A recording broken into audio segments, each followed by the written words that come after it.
Thank you. Welcome to the November 17th, 2021 Transportation Infrastructure and Planning Council Subcommittee. I call the meeting to order, and I think the first order of business is called to the public. Do we have any speakers? Councilwoman Stark, we do have one member of the public. Annie Eldon, are you on the line? Yes, I am. You may begin. Can you hear me okay? Yes. Great. Yes, we can. Okay. Do you need my video? I don't know. Doesn't seem to be on. No, you it can is go audio. ahead and speak. Oh, audio. Okay, great.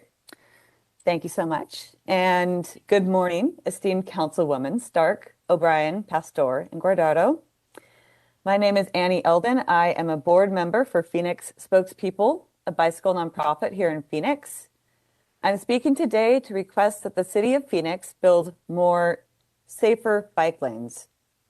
This is in specific response to the fact that Hans Hughes, a downtown ambassador, was recently hit by a drunk driver while biking on Phoenix's unprotected bicycle boulevard near First Avenue in Fillmore.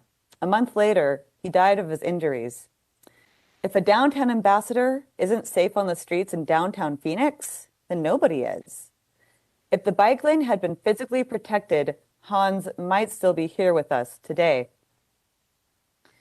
Therefore, to save future lives, Phoenix spokespeople, along with Urban Phoenix Project, request the following measures.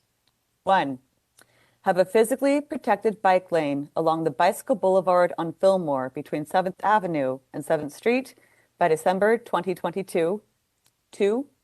Have a commitment from the City of Phoenix to never do Shero-only projects. And 3. Have a continuous physically protected bike lane corridor on 3rd Street. 5 weeks ago, we launched a petition on change.org requesting these measures, and over 29,000 signatures from around the world have supported it. If Phoenix wants to bring in more commerce and tourism to boost the economy, we need to make it a safe place for people to live and visit. If the pandemic has taught us nothing else, it is that people are precious. Hans Hughes was just one of hundreds of lives lost this year to Phoenix's car-centric culture. It is time for a change. Thank you.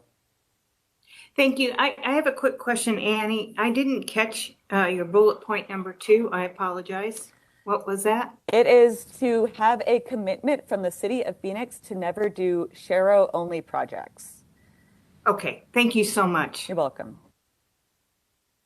I believe that's all the speakers we have. And so the next item is approval of minutes.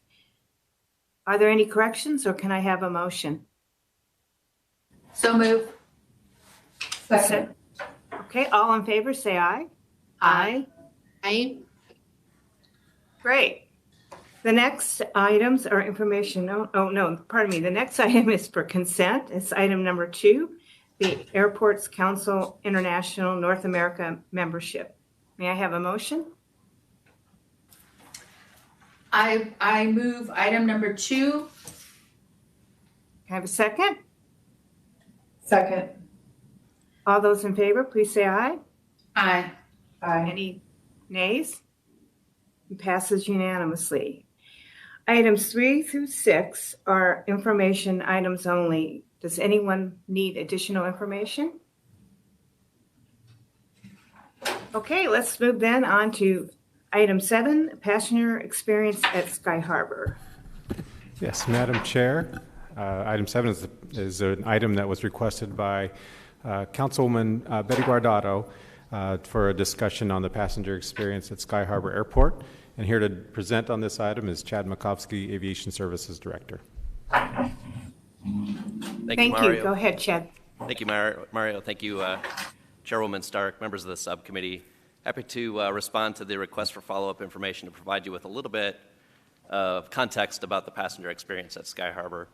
I'm reminded of this, and I think that the presentation is very timely because about a week ago, we actually had a pretty significant incident that occurred at Sky Harbor Airport that resulted in a power bump to Terminal 3 and a sustained power outage to primary electrical systems at Terminal 4 for nearly 6 hours last week.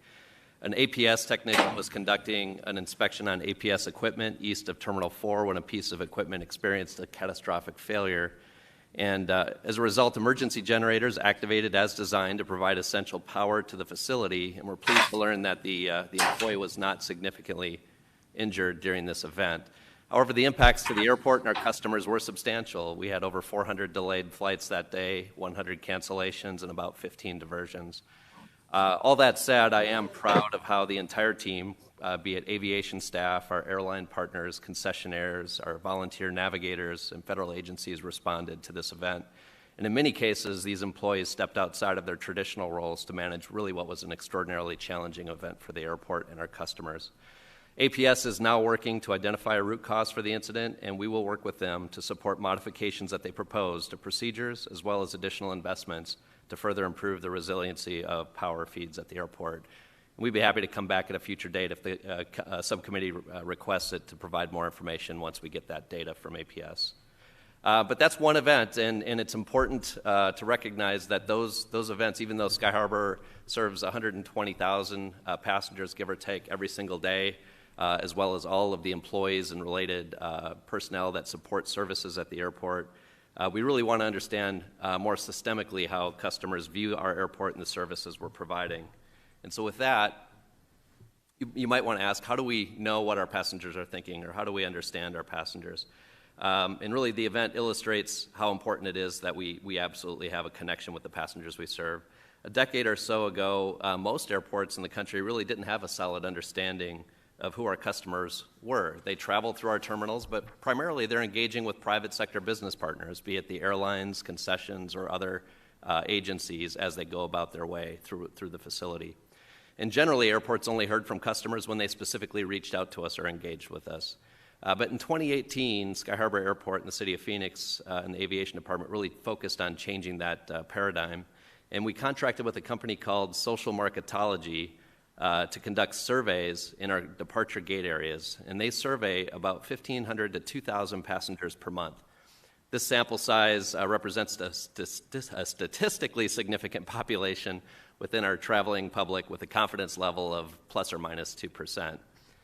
We also invite customer feedback and log approximately 900 questions or comments per month from customers that reach out to us. And we post signage in our terminals, in our restrooms, and in other strategic locations, encouraging them to reach out to us and engage with us.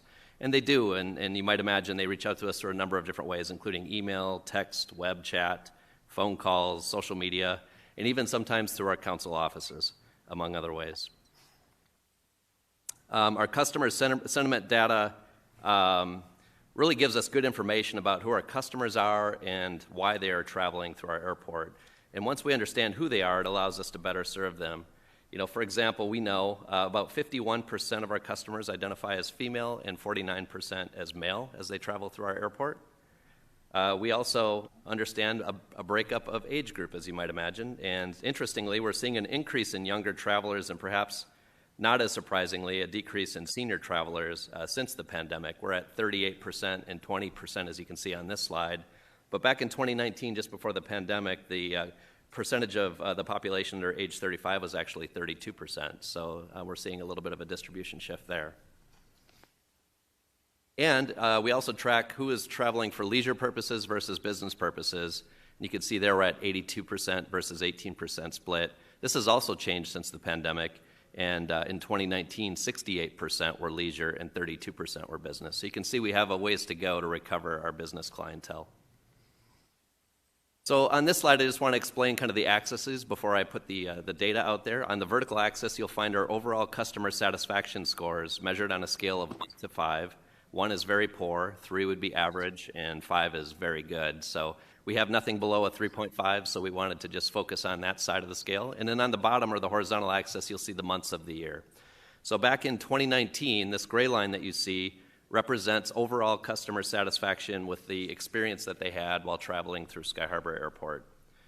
You can see that it dips a little bit towards the end of the year.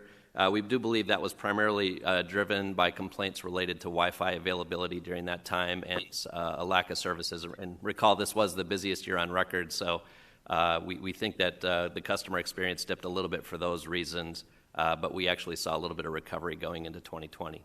But as I look at 2021 now, with the orange line that you're seeing coming onto the screen, you can see we're at a 4.7 in the beginning of 2021.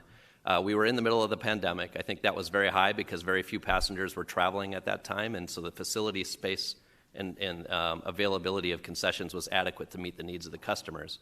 But as you go into the March-April timeframe, that's when we saw a significant uptick in passenger growth at the airport, and our ability to provide the services to meet that dramatic increase in passengers just wasn't keeping pace with the growth of the passengers. So we did see a decline in overall customer satisfaction going into the summer months, but I am happy to report, as you can see going July, August, and now into September, that we are starting to recover in the eyes of our customers.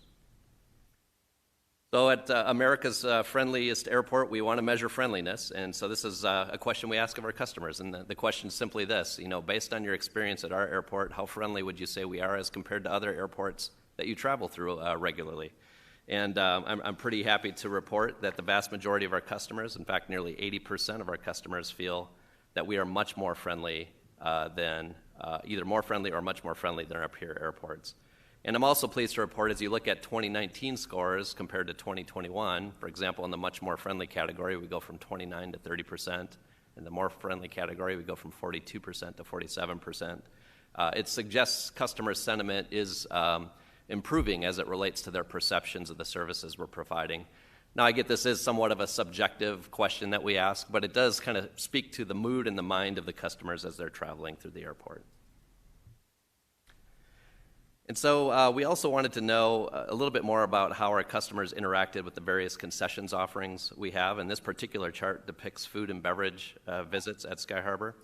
In Terminal 4, the percentage of passengers surveyed who said that they visited a food and beverage outlet was roughly 5% lower than pre-pandemic. So you can see on the left we have 2019 versus 2021, so prior pandemic to currently in the pandemic.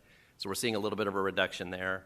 And as we look at Terminal 3, you'll see 41% as compared to 31%, representing a 10% drop in that. The number one reason consistently given by customers for not visiting a restaurant is no need. However, we do know that customers didn't eat in many cases because open concepts haven't been keeping pace with the rebounding traveling traffic levels. The passengers who visited food and beverage outlets were also asked about the level of service and the value they receive for the money that they have. And again, I want to orient you to this chart. It's very similar to the last chart that I showed. On the left, you have a scale, in this case from 3 to 5, and recall 1 is very poor, 3 is average, 5 is very good or excellent. And then on the lower scale, you can see everything from January 2019, pre-pandemic, all the way through July of 2021 when the last survey came through. Okay, and as you can see on this, beginning in 2019 through September, this line reflects the level of service that customers experienced and as it relates to food and beverage. The score did dip in April of 2021 pretty significantly, which again coincides, in my view, with the disproportionate traffic rebound as compared to available concessions. But in the last survey that we completed, the last series of surveys, we're starting to see a rebound in customer attitudes about the availability of food and beverage.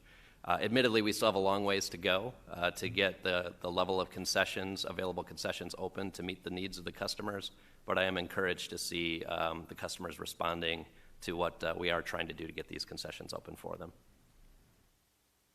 And this blue line, as you see, reflects the value that customers perceive they're getting for the money that they're spending at the food and beverage facilities. As you can see, we started in January 19 with a score of 4.29. That has declined throughout the pandemic and is down to a 3.65 as of the last survey.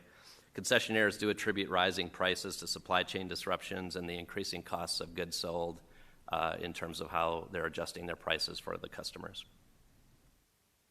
Chad, can I just add to that? I think it's happening across the country. It's just not the value for money at the airport, but I think people are seeing it at gas stations and at grocery stores and even bricks and mortar restaurants. So I think it's probably a national trend. Do you think?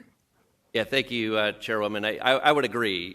We are certainly seeing inflation affect many aspects of our lives, and the food and beverage offerings and availability and disruptions to the supply chain are probably more systemic than specifically to the airport. That's correct. Thank you. Okay, so I mentioned in the beginning of the presentation, our customers also reach out directly to us to provide us with feedback. And out of an average 3.5 million customers that Sky Harbor serves every month, we generally receive about 900 to 1,000 comments per month from our customers, and that's representative of about 0.02% of in terms of the direct outreach that customers provide to us. This slide depicts complaints specific to our food and beverage offerings. Just to give you some context, prior to the pandemic, we generally received about 18 to 20 complaints per month regarding food and beverage offerings. And as you can see on this graph, in early 2021, we saw nearly double the complaints we would normally get. However, that is starting to subside, as you can see in August, September. We had a minor uptick again in October, but it is starting to stabilize. Nearly all of the restaurant complaints that we receive are about availability and having stores open, with most of those complaints coming in later in the evenings when customers, or what we would call non-peak hours, when customers are having a little bit more of a difficult time finding an open restaurant or a bar to go to. And about 20 to 25% of our customer comments that we receive every month are positive, and that's actually quite good, given that this feedback is unsolicited. This is an opportunity where customers just want to share what's on their mind. In October, we received 199 compliments. Most were about customer service. We also received compliments on cleanliness of the facility. And several people reached out to us to say that they were extraordinarily happy to see that the City of Phoenix and the airport were able to save the Phoenix mural by Paul Coase, renowned artist Paul Coase. And I really do want to thank this council, the subcommittee, as well as the mayor and other members of council for really supporting this effort. If you haven't had a chance to personally go and view this mural at the rental car center, it's absolutely stunning. It's worth a visit, and I would encourage everybody in the community, if they have an opportunity. There's a visitor parking lot at the rental car center that's free to park in, and it's just a short walk into the facility where you can view this mural. It's stunning. And I'd like to close just by sharing, if you receive excellent service at Sky Harbor Airport, we encourage you to reach out to us through our website contact page or any of our social media pages. We'd love to hear from you. You can also text or call us, and the number's on our contact page as well at skyharbor.com. I just wanted to highlight Charles here. So Charles is noted as a superstar. He's one of our passenger service agents. We get many comments and compliments about Charles, about how engaged, personable he is, and how incredible a job he does with providing amazing service to our passengers here at the airport. So we love recognizing Charles and all the employees like him with Fly Awards and other recognition to encourage those team members to continue to provide great customer service. With that, Chairwoman Stark, members of the subcommittee, happy to answer any questions you might have. Thank you.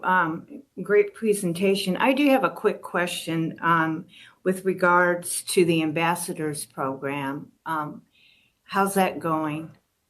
Thank you, Chairwoman Stark. The Navigator program, we just had a little over 2 weeks ago an opportunity to recognize the navigators. We offered the opportunity for them to come back and start providing amazing service to our customers a little over, I would say, about 2 months ago. About 50% of the Navigator population did choose to return and are providing service. We also have the Navigator Buddy program, all the pet therapy dogs back at the airport as well, and we are getting wonderful comments from our customers there. So it's exciting to have them back, and they are truly the front lines providing amazing service to our customers. Thank you, and I apologize. I said ambassador, I meant navigator. Councilwoman Gallardo, I think you have a question or comments? Thank you. So first, I just want to thank you so much, Chad, for all of your hard work. I know it's not been easy. You jumped into a fire when you came to Phoenix and you took the job. Not exactly sure why you did that, but we're glad and we're happy to have you on board. I think it's something that the airport definitely needed, a little bit of a shift, and I think that you've brought that shift into the airport. So I want to thank you and all of your staff and everyone that continues to try to keep up with with 9 different minds on the city council. So I think you're doing an incredible job when it when it comes to that. So thank you so much for all of that. And I know that there's a couple of job fairs that are happening with the different folks at the airport. I know that there's like work being done around that. But do you have any latest numbers if things have changed at the airport? I mean, because clearly we're looking at the numbers, and the biggest complaint that people still do have this date is that we don't have enough concepts open, especially in the late afternoon. Has that changed at all with the concessionaires? Councilwoman Guardado, thank you for that question.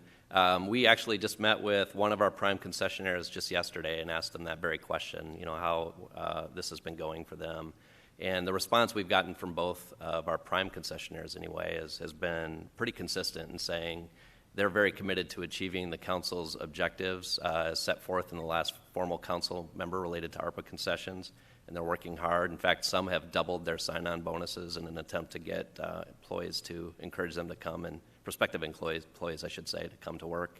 But they said it's quite cyclical, and in many cases, they'll have a good week and they'll bring on board a number of employees, and then they'll have a tough week where a number of employees resign to take on other opportunities. I would also share that the airport plays an important role in this. We talked briefly about it at the last council meeting, and that relates to the badging process and making sure that we're promptly and efficiently getting employees security badge. So we have made additional investments in our team. We have some temp services staff that are helping us with badging. We've expanded our hours of operation, and we even have weekend hours now in select weeks to help support our concessionaires and other business partners with quick getting customers on board. As it relates to the number of concessions open, I've seen slow but gradual growth. We've been careful not to force the issue of opening concessions if they don't have adequate employees and workforce to actually staff them. But we do, every single week, we work with them and provide the resources, including the job fair yesterday, as you'd mentioned, to help them out with getting employees onboarded at Sky Harbor. Do you know, I mean, maybe this is a question for someone else, and you can get me that later. Do you know how many people came in and got interviewed? Yeah, so I thought you might ask that question, Councilwoman, and I apologize. I don't have the exact numbers. I know for a fact that it was better attended than the last event we had at Burton Bar Library. In fact, I had anecdotally heard we had 35 to 40 jobs offered, which means that the attendees was certainly more than that. I also heard really good feedback from the business partners who were there that day saying that they'd like us to consider doing it again. So we're going to look forward to working with your offices as well as with these business partners to do something again in the future. And I'd be happy to get you the actual data when we have it, yes. Oh, yeah, no, that would be great. And whatever we can do to help with the future job fair, I know that a couple of the council offices are going to get together in January, and we're want to offer some resources in different parts of the district. So I'm sure we'll be talking to you about that as well. So thank you for all your hard work. I appreciate that, and it's very helpful when you support us by putting the information out in your newsletters as well. So we're going to try to do a better job of getting you that information in advance so you can get that notice out for us. So thank you for your support. Great, thank you.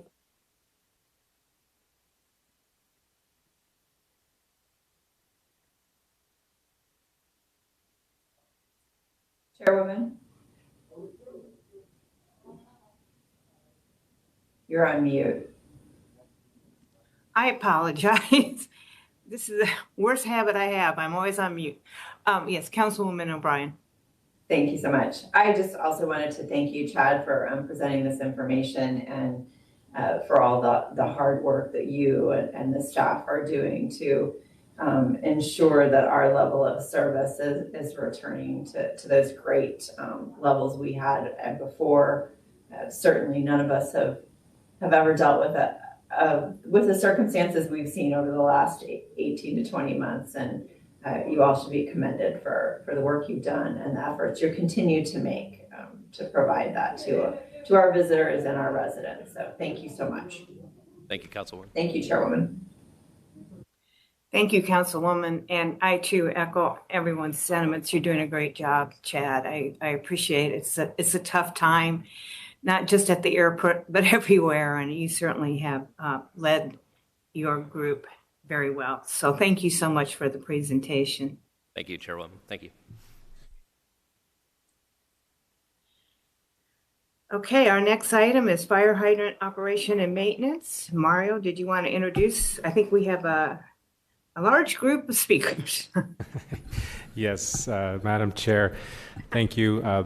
This next item on fire hydrant operation and maintenance is going to be presented by Troy Hayes, our Water Services Director, along with Brandy Kelso, Assistant Water Services Director, and Scott Walker, Executive Assistant Fire Chief. So I'll turn it over to Troy for the presentation.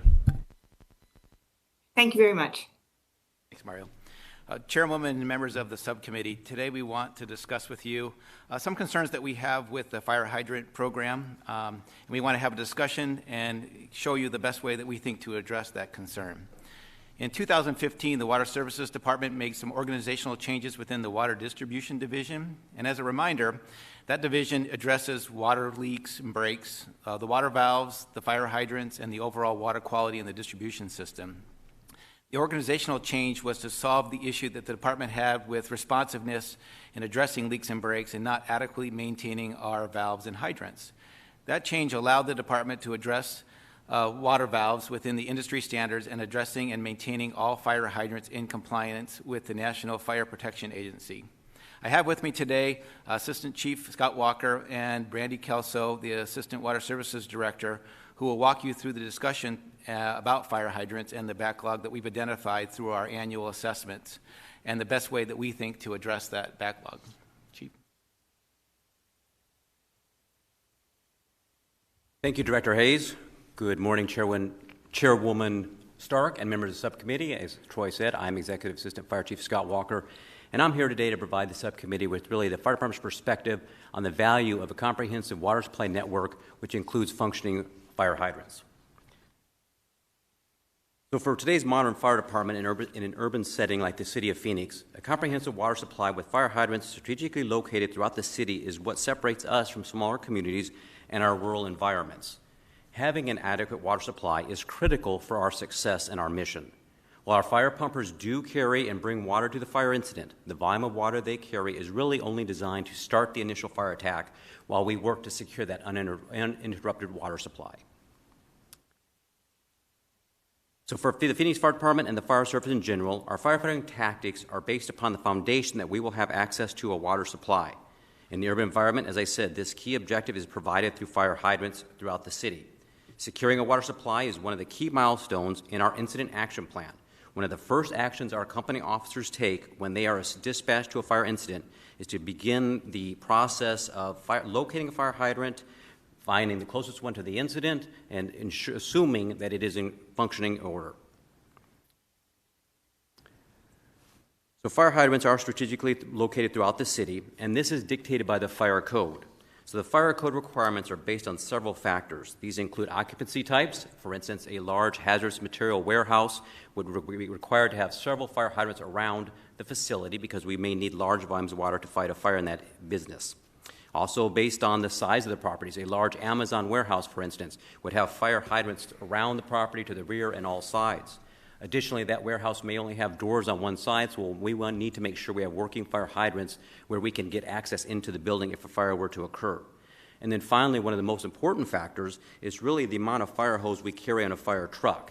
So we carry 1,000 feet of supply line. This is the large volume fire hose that connects the fire hydrant to the fire truck that's at the fire incident. So because there's 1,000 feet of supply line, we need to have working hydrants within that 1,000 feet. When we do not, it really changes our plan significantly.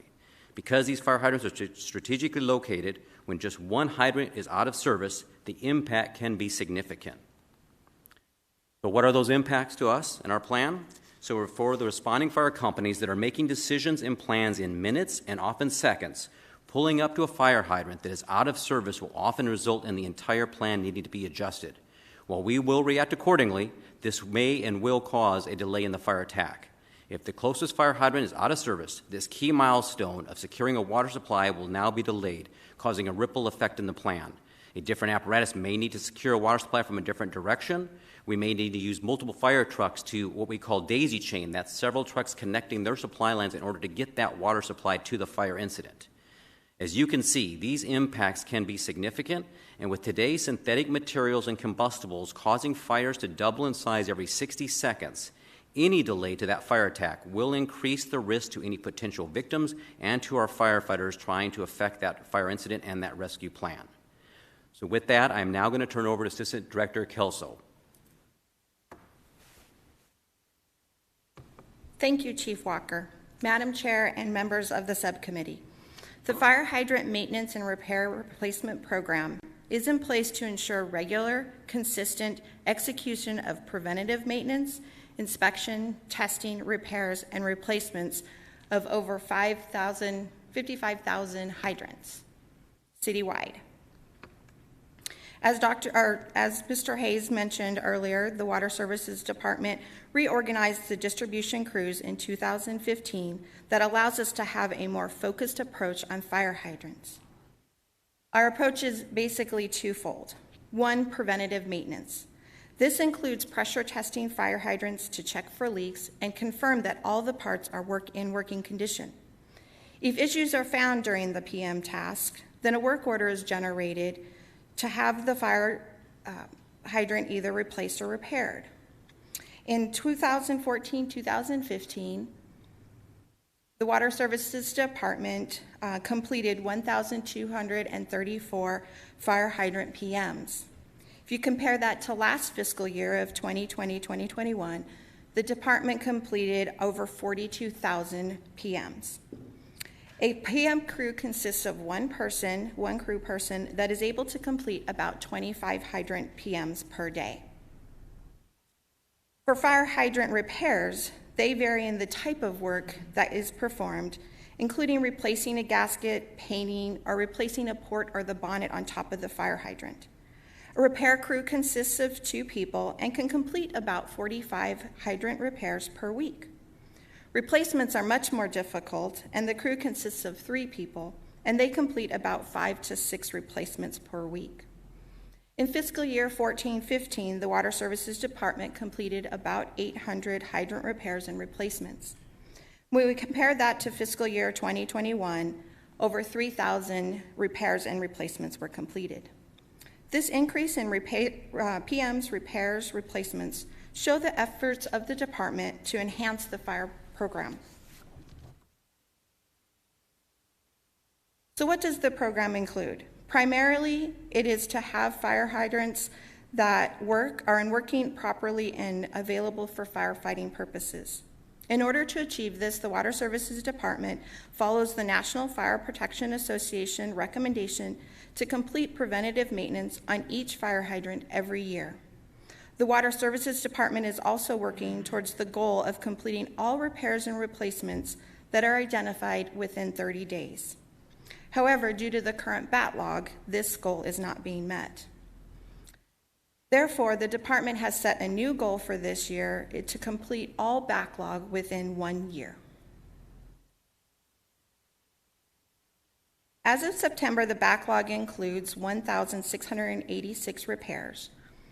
Based on the current staffing levels and productivity, we estimate the crews would take approximately 38 weeks to make all the identified repairs. However, there are also 1,019 fire hydrants that also need to be replaced. We estimate that it would take the crews about 204 weeks to complete all these replacements. Of these fire hydrants in need of repairs and replacement, there are 709 that are out of service. This map on the right shows the general location of these 709 fire hydrants, and as you can see, it is widespread across the city. Fire hydrant repairs and replacements are currently prioritized based on criticality, such as locations near hospitals, schools, and proximity to out-of-service fire hydrants. The Water Services Department has been tracking the crew's ability to complete repair backlog and keep up with newly identified deficiencies. The blue bars here represent the number of fire hydrant repairs the crews completed each month over the last 3 fiscal years. This green line represents the new repair work orders generated over this same period of time. The months in which the blue bars are above the green bars are the months in which crews have completed more repairs than were identified in that month, and therefore are chipping away at our backlog. As you can see, the crews have been consistently doing this over the last 18 months or so. Now let's look at that same data for replacements. The blue bars here represent the number of fire hydrants that were replaced by the crews each month over the last 3 fiscal years. The orange line represents the new replacement work orders that were generated during that same time frame. The months in which the blue bars are above the orange bar are the months in which the crews completed more replacements than were identified that month. As you can see, there are very few months that the crews have been able to complete more replacements than the number of replacements identified, thus indicating that our backlog in fire hydrant replacement is growing. The Water Services Department has been developing a plan to meet our goal of completing all backlog within 1 year. In order to catch up on the repair backlog, the Water Service Department plans to use existing crews to complete all the backlog repairs. As noted earlier, we anticipate it will take the crews approximately 38 weeks to complete the backlog. In addition, last year, 469 new repairs were identified.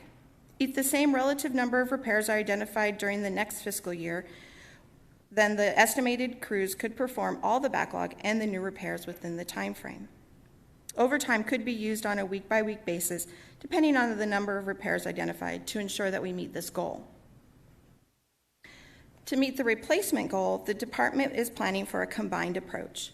For the replacement backlog, the Water Services Department recommends the use of a JOC contractor. As noted earlier, it would take the crews approximately 204 weeks to complete the replacement backlog. However, a JOC contractor could meet that goal within 1 year. The average cost for the JOC to complete a replacement is $3,300 per fire hydrant. Therefore, the cost to use the JOC to replace all 1,019 outstanding replacements is approximately $3.4 million. This past year, there were 92 new replacements identified. We assume the similar number of new fire hydrant replacements will be identified the next year, and the Water Department plans to use crews to make these replacements. Overtime could be used on a week-by-week basis, depending on the number of new replacements, to ensure that we are completing the goal of having these done within 30 days. The goals of the fire department program and the steps to deal with our backlog have been discussed with the fire department.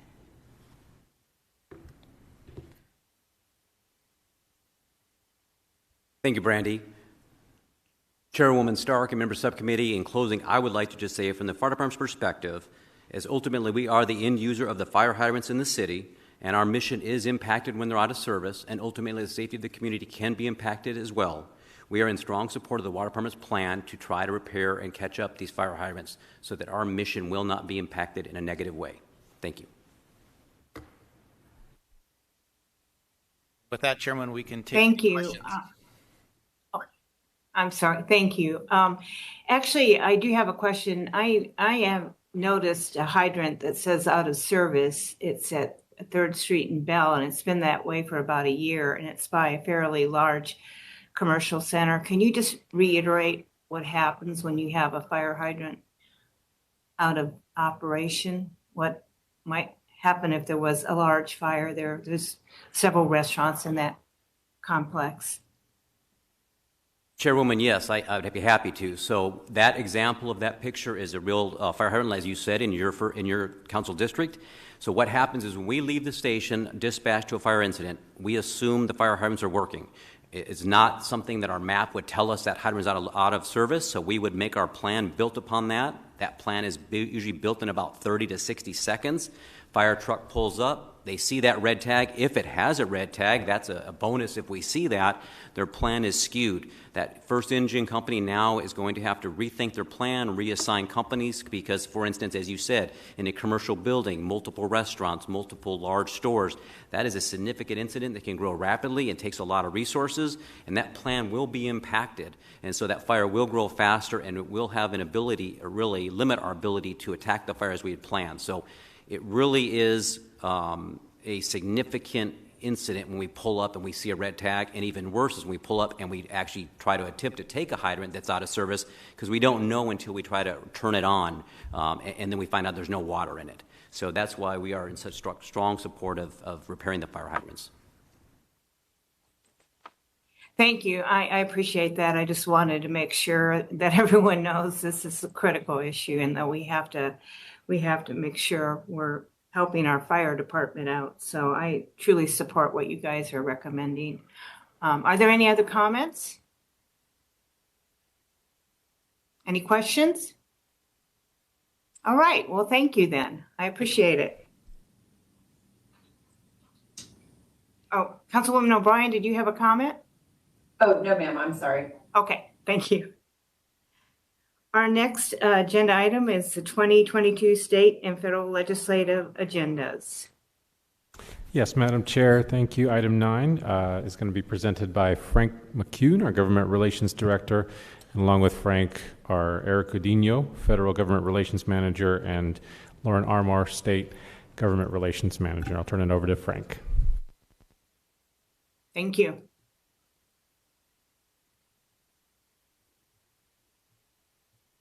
Good morning, Madam Chair, council members. Thank you, Mario. This morning, we're going to present to this committee, Transportation, Infrastructure, and Planning, items related to the state and federal agenda. And again, I'm Frank McCune, Director of Government Relations, and with me is Lauren Armour, Manager of State Relations, and Eric Godinho, Manager of Federal Relations. Each year in September through October, Government Relations reaches out to all city departments to build the legislative agenda, which is based upon issues that may be discussed during the legislative process, or even to gather potential legislative ideas. We combine that information and brief each of the council members and the mayor for their perspectives on those items, as well as learn about items they have interest in. From there, we complete this draft legislative agenda and present the items related to this subcommittee only. You will hear some duplicate items because they relate to multiple subcommittees, just as a forewarning on that. And because we present all four, the cumulative total of all the presentations make up the complete draft legislative agenda. So for that, we do have the governing principles for each, the state and the federal, which Lauren and Eric will share with you, that governs most of the legislation that we face and deal with. And so with that, I will hand it over to Lauren to start the state relations portion. Good morning, Madam Chair and members. Our state agenda is driven by 4 guiding principles, which make up our broadest mandate for advocacy on behalf of the city. Those principles are preserving shared revenues, opposing unfunded mandates, protecting local authority, and preserving water resources. The remainder of items in this presentation relate directly, as Frank mentioned, to this, the subject matter of this committee. First on that list is increase or indexing of gas fuel tax and use fuel tax. The state taxes on gas and motor fuel have not been increased or indexed to adjust for inflation since 1991. Despite increases in the population and number of vehicles on the road, city revenues from these taxes have been offset. Over the years, there have been increases to fuel efficiency in vehicles and more vehicles that use alternative fuels that do not pay for their impact on the state's roadways. During this time, the state's and Phoenix's roadway system have grown significantly in terms of miles, and while our roads have continued to age as well. There is a significant lack of funding across the state to adequately build and maintain our state's roadways, highways, and bridges. So staff recommends supporting efforts that lead to increased statewide funding for transportation infrastructure. Next on our list, we have affordable clean energy. Phoenix Sky Harbor International Airport is actively working toward achieving net zero carbon emissions. Over 90% of the airport's current carbon footprint, exclusive of aircraft emissions, is attributable to power generation and consumption. The most important resource to achieve net zero carbon emissions is access to affordable clean energy. and so staff recommends monitoring and opposing any attempt to block opportunities for competition in the supply of renewable energy, and supporting any programs that would provide funding or incentives for development and implementation of sustainable energy or technology. Staff has asked that we support Luke Air Force Base. Luke Air Force Base was established in 1941 on land donated to the federal government by the city. It has evolved in the decades since to become a major economic force in the Phoenix region, having a total economic impact of more than $2 billion, as reported by the Arizona Commerce Authority. The city partners with West Valley Cities and Maricopa County to protect and enhance Luke Air Force Base. Staff recommends opposing any legislation that negatively impacts the mission of Luke. Supporting the Water Quality Assurance Revolving Fund, better known as WARF. The WARF program was created in 1986 by the state to support the Arizona Department of Environmental Quality in identifying, prioritizing, assessing, and resolving threats of contaminated soil and groundwater sites in the state. Currently, WARF should be funded as stipulated by statute at $15 million from the corporate income tax. Over the years, WARF has been underfunded and funded from other sources, not the CIT. A lack of appropriate funding for WARF means that contaminated groundwater is not being adequately cleaned. Staff recommends supporting efforts to fund WARF as stipulated in the statute. Airport curb and ground transportation. Phoenix Sky Harbor International Airport is a wholly self-sustaining business enterprise and must maintain the ability to generate commercial revenues sufficient to operate, maintain, and develop infrastructure to meet current and future demands. Roadway and curb congestion continue to be a significant challenge for the airport. The ability to regulate the use of airport curbs and other facilities by commercial, for-profit businesses is vital to the operation of a safe, self-sustaining, and customer-friendly airport operation. Staff recommends monitoring and opposing any legislation that limits the ability of an airport to regulate or set its own fees for ground transportation businesses or any commercial operation on its property. Increase the state reimbursement cap for semiconductor infrastructure. Currently, there are only 2 cities that have qualifying manufacturing facilities under the Arizona Revised Statutes. That's Chandler with the Intel facility, and now Phoenix with the facility that TSMC is building. Phoenix just executed the intergovernmental agreement with the Arizona Department of Revenue to start obtaining money for its public infrastructure work. But there is currently a $50 million total cap on the amount of money that can be obtained. So Phoenix would only get up to $43 million. Modifying that cap would prevent Chandler and Phoenix from competing to complete their infrastructure projects and allow for the additional expansion of the TSMC facility. Amending the law would allow Phoenix to be reimbursed for more of the $205 million in public infrastructure work that it is spending to bring thousands of high-paying jobs to Arizona. Staff recommends amending the Arizona Revised Statute to increase the total cap on reimbursements made to all cities to $100 million, and further provide that the most a single city could obtain under the statute is $50 million. That concludes the presentation of this committee specific items for the state agenda. I'll pass it to my colleague Eric Gudino for the federal agenda. Good morning, Madam Chair and members of the subcommittee. Our federal agenda is governed by 2 guiding principles: the promotion of fiscal sustainability and the protection of local authority. Before I get started on the federal priorities, I wanted to point out the Infrastructure Investment and Jobs Act that was recently passed on Monday by President Biden. This bipartisan legislation will invest in our nation's core infrastructure priorities at historic levels, unleashing new spending on roads and bridges, public transportation, the electric grid, natural resources, wildfire mitigation, broadband, clean drinking water, and wastewater infrastructure. Provides $1.2 trillion in total spending over 5 years, including $550 billion in new spending. Highlighted in the slide is a breakdown of some of these investments.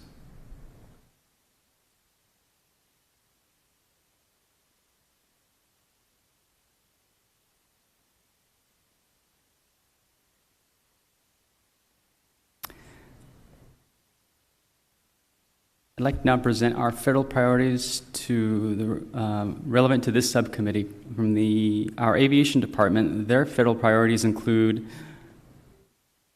airport business and federal funding, in which we will seek infrastructure funding for passenger gates and airport improvements and advocate for changes to be made in FAA reauthorization to provide for more resources needed. In the area of unfunded mandates and government leases, we will oppose any unfunded federal mandate and advocate fair market value for all government uses of our property. All right. In the area of cybersecurity and airport security requirements, we will monitor for any new requirements and oppose any cumbersome measures. In the area of TSA and Customs, we will continue to monitor the Transportation Security Administration and U.S. Customs and Border Protection for any issues that may affect Sky Harbor operations.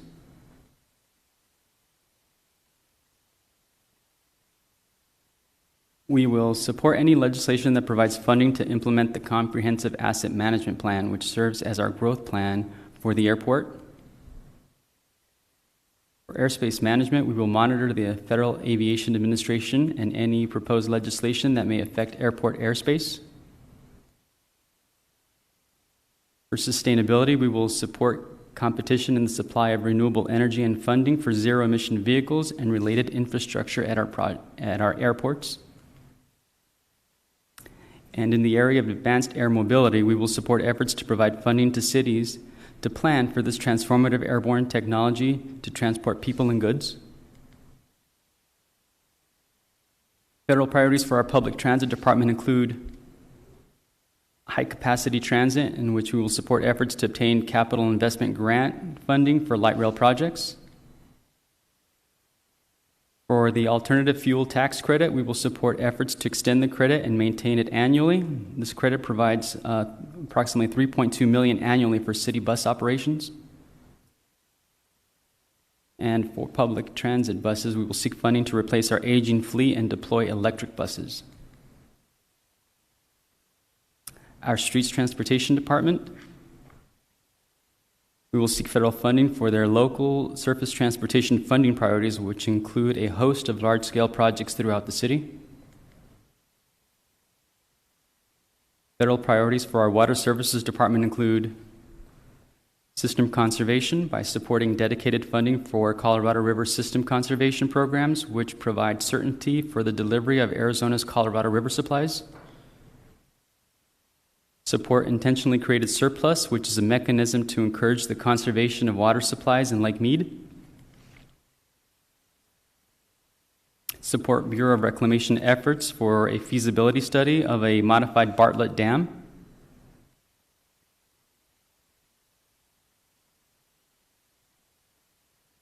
For our Water Smart program, we would support increased federal investment in this program, which provides cost-sharing opportunities for a city's infrastructure investment plans.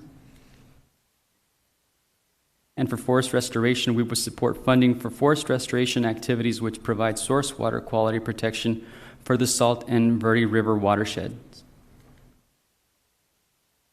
Federal priorities for our Parks and Recreation Department include Rio Salado, Rio Oeste, and to continue to advance development of project and work with stakeholders for federal funding. For Tres Rios, we will pursue U.S. Army Corps of Engineers funding from the President's budget request, annual appropriations bills, and U.S. Army Corps of Engineers work plans. For our Office of Environmental Programs, we will support environmental justice by pursuing funding opportunities to continue improvements towards incorporating the Justice 40 goals. Earlier this year, President Biden issued an executive order that prioritizes environmental justice throughout every federal agency. Justice 40 initiative has goals of delivering benefits of federal investments to disadvantaged communities. Federal priorities for our Public Works Department include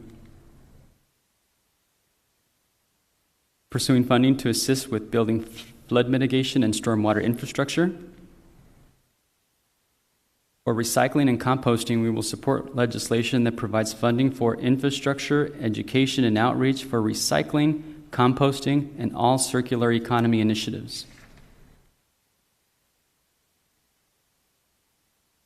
We will support legislation for building energy efficiency infrastructure to assist with implementing energy efficient upgrades to our city buildings. And for zero or low emission vehicles and infrastructure, we will support legislation that improves technologies and provides financial support to develop the infrastructure to expand our city fleet. The City Manager's Office. For COVID-19 response and recovery, we will oppose any efforts to repeal or reprogram local government funding allocated through the American Rescue Plan Act and support ongoing flexibility in its use.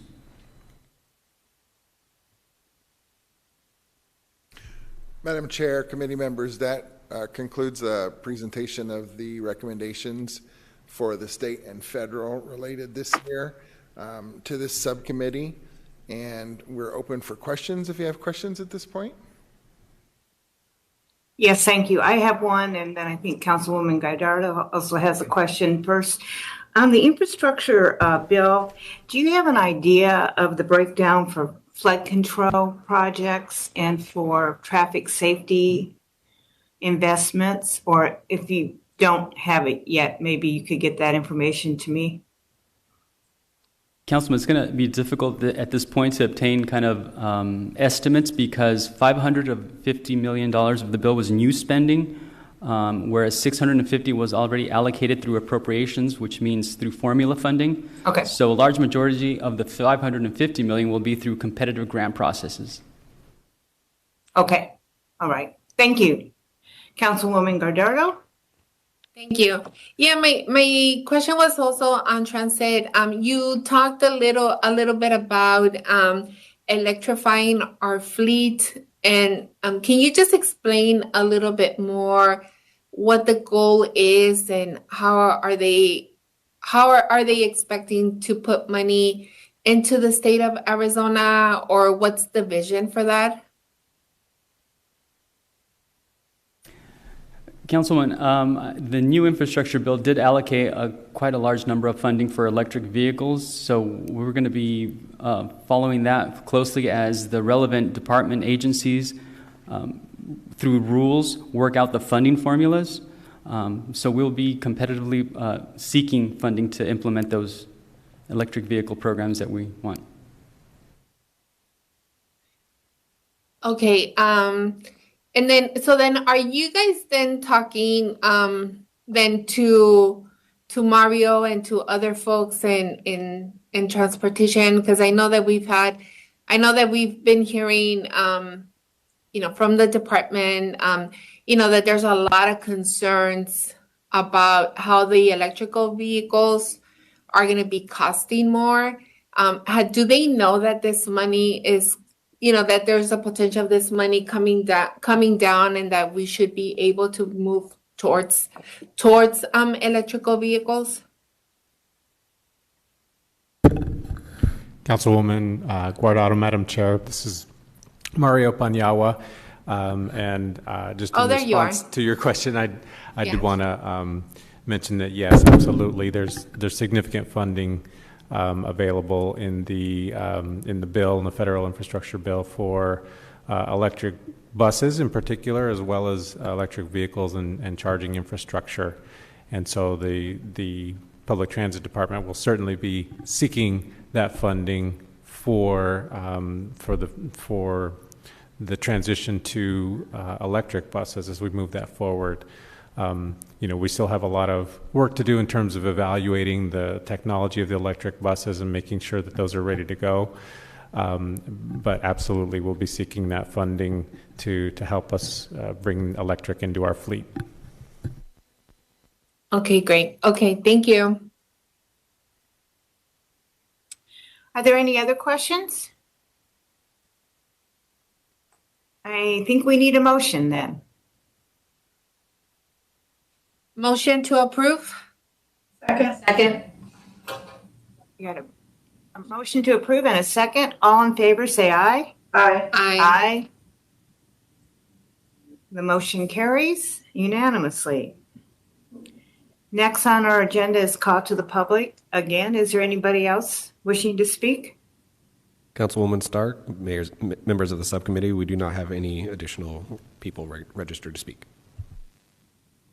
Wonderful. And then the next agenda item is future transportation, infrastructure, and planning agenda items. Does anyone have any comments or any suggestions? In December, we'll be looking at the proposed bus service changes. We might want to keep the agenda light because it's close to the holidays.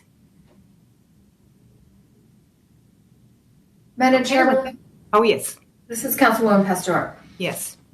Is there a way that they could come and speak to us about the electric buses Yes. and speak to us on what knowledge they have of the electric buses, what would be needed, and how we would move forward in the future? That's a great suggestion. We can add that on since we're going to have a presentation on the bus service changes. So, Okay, perfect. We'll add that then. thank you. Any other? All right. With that, we will adjourn. Thank you. And thank you, staff.